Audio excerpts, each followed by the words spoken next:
Welcome to the Human Capital Innovations Podcast, your go-to source for personal, professional, and organizational growth and development. We hope you tune in often for all things people management, organizational development and change, organizational leadership, and social impact related. Maximize your personal and organizational potential with Human Capital Innovations Podcast.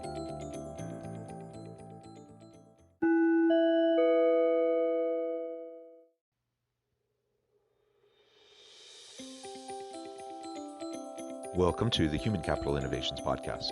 In this HBR Minute HCI podcast episode, I explore the recent HBR video, Developing the CEO Within You.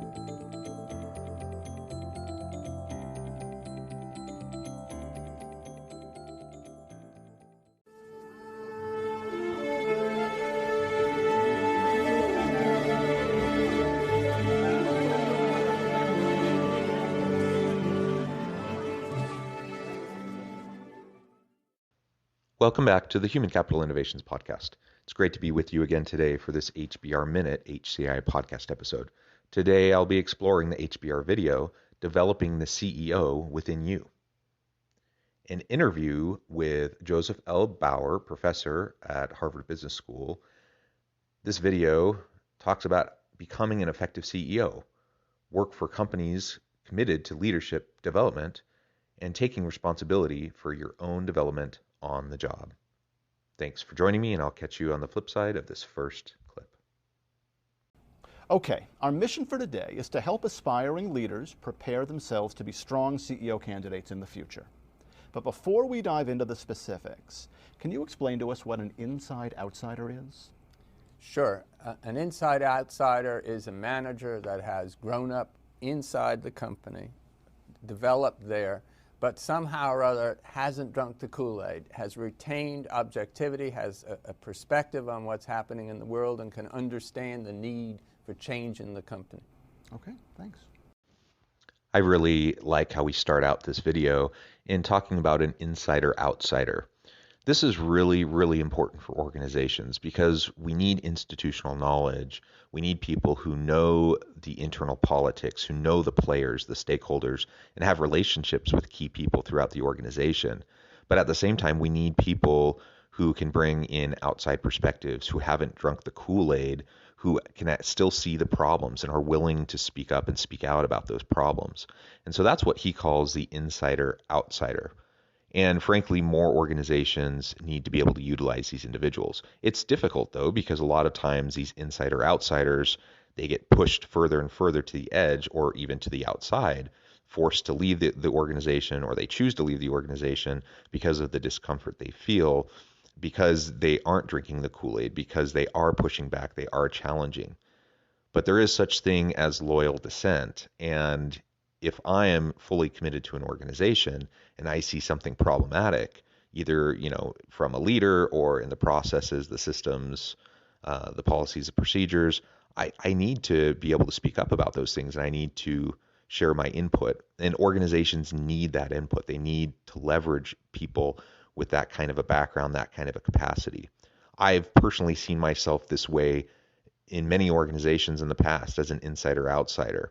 And it's a hard road to walk because you're really kind of on the bleeding edge of trying to push the organization in the right direction while never fully being seen as inside as the true quote-unquote insiders. Again, if our organizations are to be healthy, then we need to embrace and even give more opportunities to these insider-outsiders so that we can get the benefit of both their insider understanding and views, but still also the benefit of their willingness to challenge the status quo. You note in your Harvard Business Review article adaptation of your book how important it is for aspiring leaders to take responsibility for their own development from the very start of their careers. Yeah. So to help guide that process, you've developed a series of questions for individuals to ask themselves to make sure they're on the road to the corner office. So let's begin with those questions you suggest leaders ask during the recruitment process. For instance, an obvious starting question, why are you being hired? Right. You want to ask you want to get a good understanding of why this company's hiring you. Obviously they want you to do some work in the short term, but do they see you? Is this a company that hires people to develop and grow over time? Is there a career path? Are there career paths? Or are you basically cannon fodder to do the job this year and we'll see what happens? So how do you get at the answer to that question? Should you overtly ask the employer? Should you be asking other people? Well, there are a lot more questions you can ask. How are they going to help you grow? What pattern of assignments are you going to get? That's really important. Are you going to have time to learn? Is this a place where you're just running all the time and do, never? What kind of mentoring are they going to provide you? Are there people who are actually going to help you? There are companies that will talk to this. Others, this will be the first time they've heard of it. That's revealing. What kind of training do they provide? When you're getting out of school, the last thing you want to think about is going back to school. But the truth of the matter is continuing education is a great thing. Does the company support it? Really important, if your goal is you want to run, how early can you run a business? Is this a company that's organized so that there are lots of pieces of business that are small and you can get a chance to try your wings? Or is this a place where you're going to be doing analysis all your life, you're going to be in a function all your life? The first is what you're looking for. It's a place with lots of businesses to run. So Joe, how specific an answer can you reasonably expect to that question? Some companies would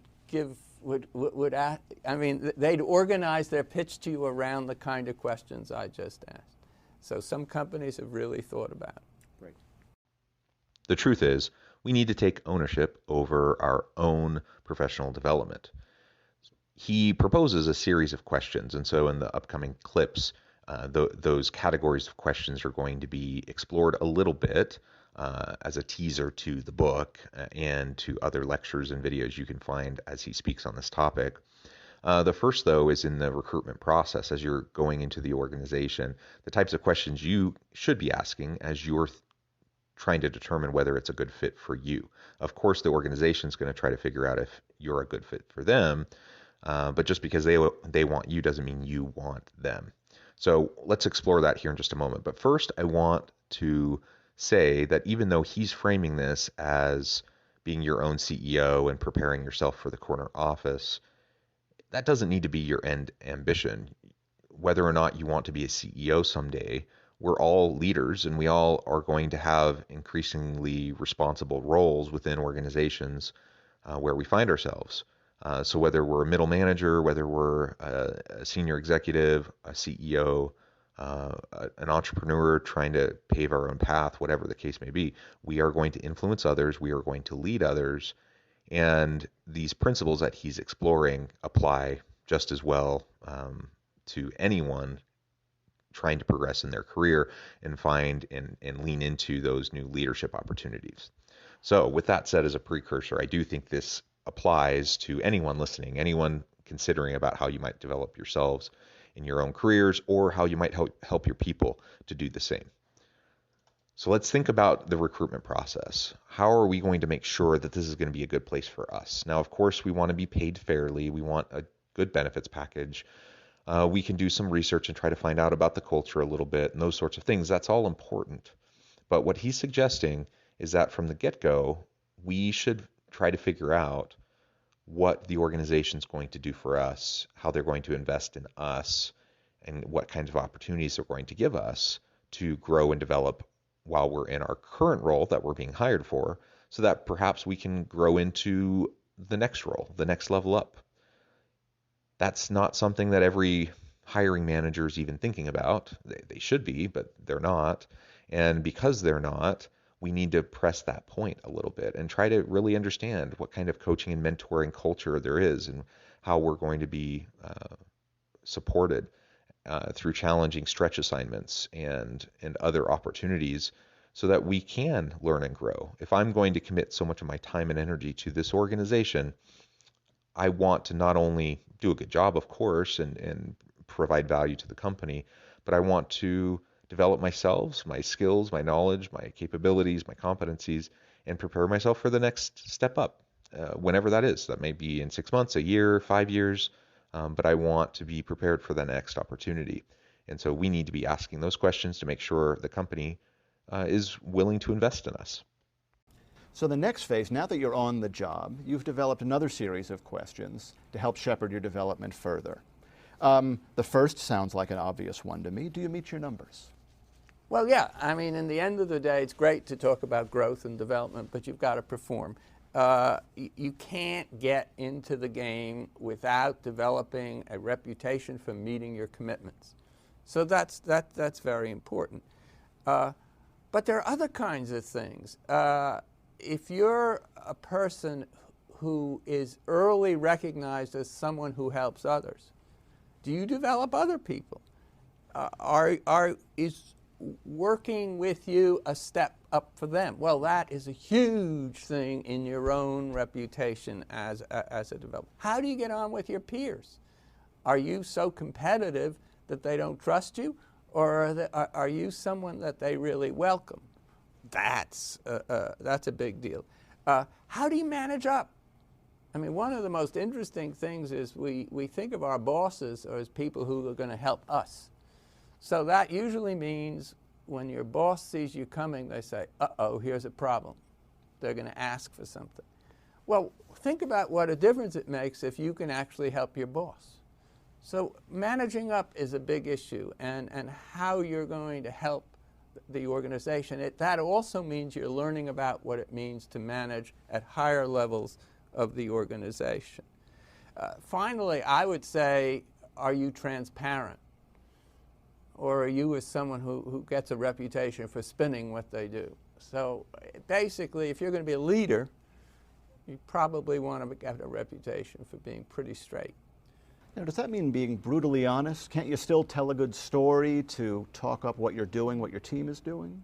Yes, but I think what managers really respect is someone who's willing to get right to the point, and if there's a problem, saying, look, I screwed up, or this didn't work out, here's what we're going to do about it, not some tap dance. Okay.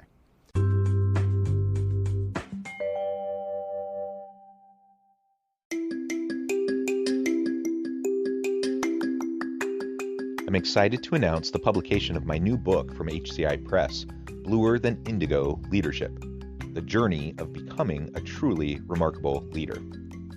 Early in my adult life, I learned about an Asian proverb that translates as bluer than indigo. If you think about the color indigo, it is a brilliant, deep, and vibrant blue, what some would call the bluest of blues. To have something that is bluer than indigo is rare and truly remarkable. Contrary to popular myth, there is no one-size-fits-all or cookie-cutter approach to effective leadership. There's no silver bullet, no secret sauce, no go-to model that will solve all of our problems. The truth is, great leaders have all had their unique strengths and flaws, and have all had to discover and then pave their own distinctive path in their life's journey to fulfill their leadership potential.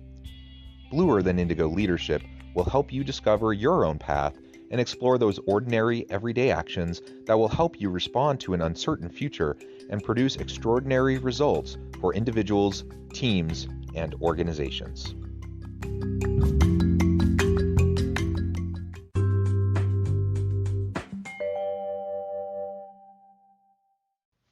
Clearly, we need to perform. We need to get things done.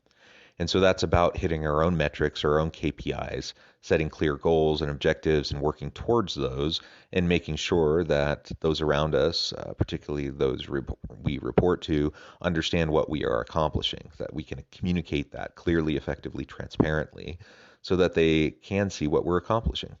That's super important. But what he's also talking about here, which is equally important, is the reputation that we're building within the organization as a collaborator, as someone who invests in and supports others, and as one who's willing to not just meet our own personal KPIs, but to help the team as a whole, to help other individuals to grow and develop. Ultimately, that we are solution drivers, not problem creators. And you'll start to develop that reputation one way or the other the longer you're in an organization. People know who's good to work with, who's not, who we should be avoiding, and who we should seek out on any project. Now, if the more valuable you are, the more you're going to be sought out, and you do have to maintain boundaries, and you do have to learn to say no. You can't do everything, and you can't be everything for everyone all the time. But if we can focus on that kind of mentality of service towards others in the work that we do, that will not only bring excellence to ourselves, but it'll bring excellence to those around us. And we'll be seen as an invaluable part of the team and the organization. And those are the types of people that organizations should at least want to promote into next level leadership positions. Now, I fully acknowledge that that's not always the case, and there's nepotism and there's favoritism shown towards certain people, and some leaders have biases that negatively impact members of their team. That's the political reality within any organization. But all else being equal, you're definitely in a better position as you develop that reputation and start to build your capacities to collaborate and work innovatively with other people and not just lean on yourself and be an island unto yourself. You'll be able to have better outcomes, and whether you get that promotion within your current job or you end up leaving the organization going somewhere else, you will have developed capabilities that are transferable and that will help you to drive success in your continued career growth and development. The next phase of the questions focus on developing yourself. One question I thought was particularly poignant is, are you developing a network that expands outside of your own division? Yeah, it's really interesting that most managers, when they're developing, focus on the people right around them, and they literally don't get outside their own organization very much. Mm-hmm. The more you do that, the better. Outside the division, outside the company. I mean, it's interesting. Some people just get to know their customers, get to know their vendors, you can even talk to union people, my God, and you might learn something. Mm-hmm. So those kinds of things. Do you know people in the community who aren't in your business, may not even be in business? They're in other parts of society. It's interesting how much you can learn when you work for the community chest, or when you work for the Red Cross, or when you work for a local school, or any of those things. You meet other kinds of people, and guess what? That's how you begin to develop a view of what's going on in the world other than the received wisdom inside the company. So these are all hedges against company think. Basically. Right. Well, yes, and it's also a way of developing yourself, though. Those organizations outside, nonprofits, will usually give you responsibility earlier mm-hmm. than you'd get it in your own company. So now that's interesting. We're not just talking about civic good. We're not just talking about being involved in the community. We're really talking about management development. Yeah, you're developing yourself as someone who can contribute, who can lead. Right. A big part of developing ourselves is extending our reach, extending our influence and our impact. And that can only happen as we expand our network. So not only our collaborations, our network within our unit or within our team, certainly, we need to have good relationships there. But across the organization, across divisions, how connected are we to people in other disparate areas of the organization? And furthermore, throughout the industry, are we becoming known in the industry? Are we thought leaders? How do we connect with others in the community? Do we have other key constituencies? Are we on boards? Are we on advisory panels? Do we give back to the community? Are we involved with nonprofits? There are so many opportunities for us to develop ourselves and do it while we're helping other people. It's not an either or. You don't have to be 100% inward focused, self-centered to be able to develop yourselves. It's a little interesting to think about, but honestly, the more you focus on others and developing others, the more opportunities will arise for you to develop yourselves. The more opportunities for stretch learning assignments within the workplace.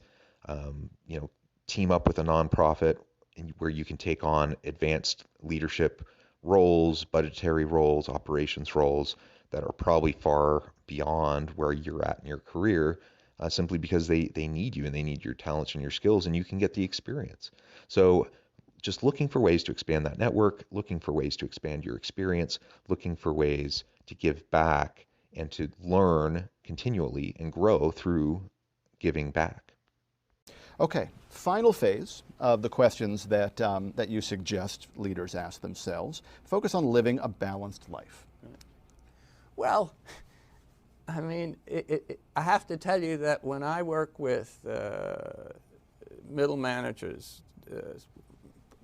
people running pretty significant pieces of business, one of the questions that they always ask is, how do I do all this and take care of my family?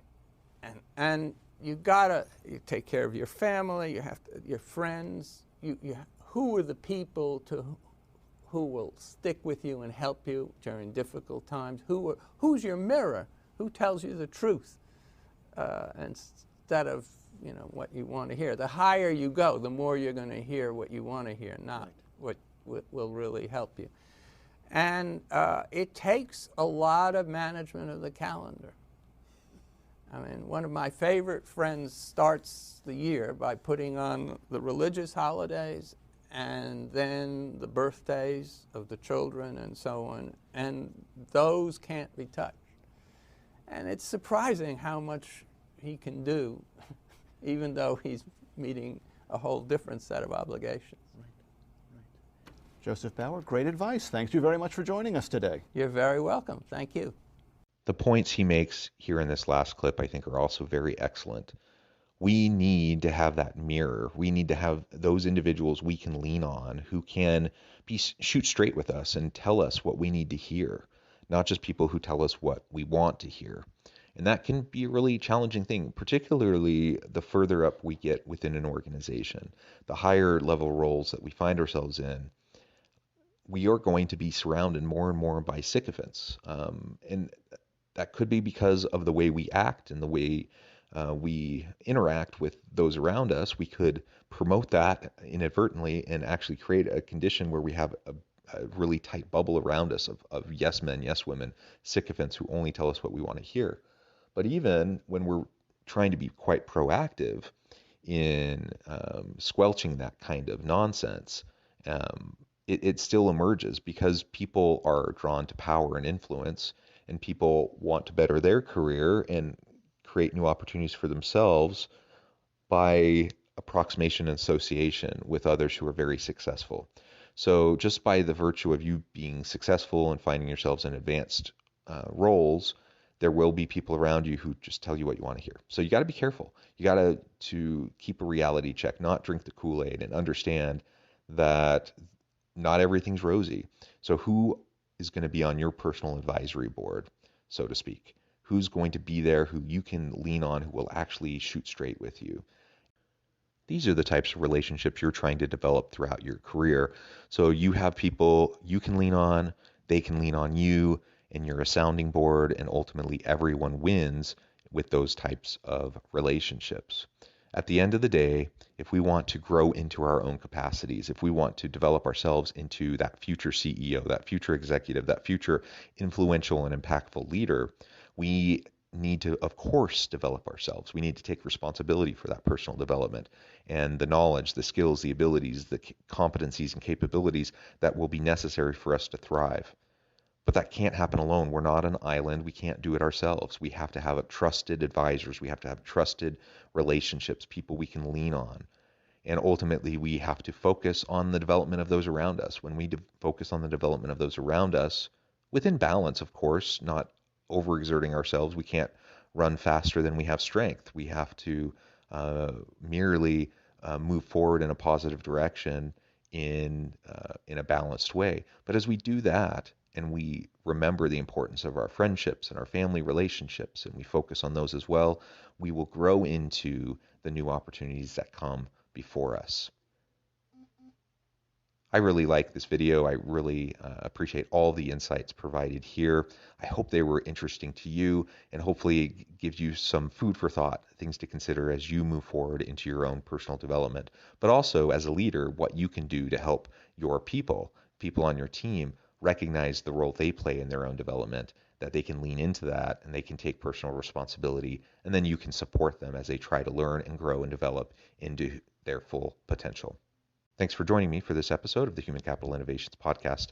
As always, I hope you stay healthy and safe, that you can find meaning and purpose at work each and every day, and I hope you have a great week.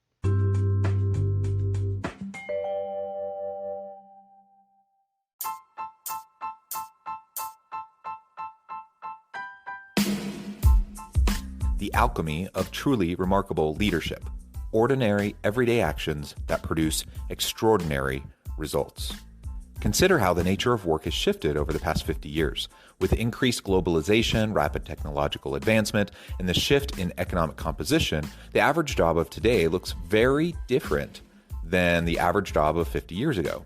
What will the jobs and organizations of tomorrow look like? Moreover, what does this all mean for organizational leaders? What are the core competencies and capabilities of organizations and their leadership that are prepared for continued disruption and geopolitical and socioeconomic shifts?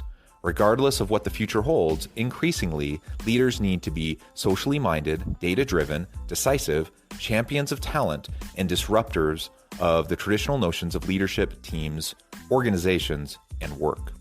The alchemy of truly remarkable leadership will help you to explore your own leadership competencies and capabilities and consider ways to apply and implement them into your workplace and personal life.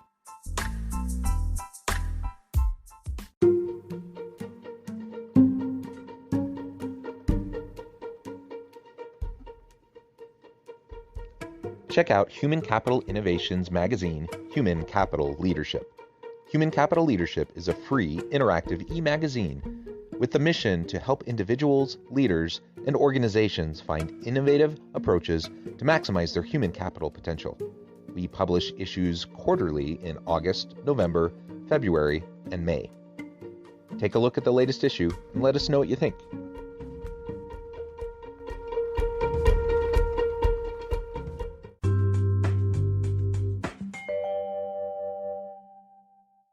Thanks again for joining us for this episode of the Human Capital Innovations Podcast.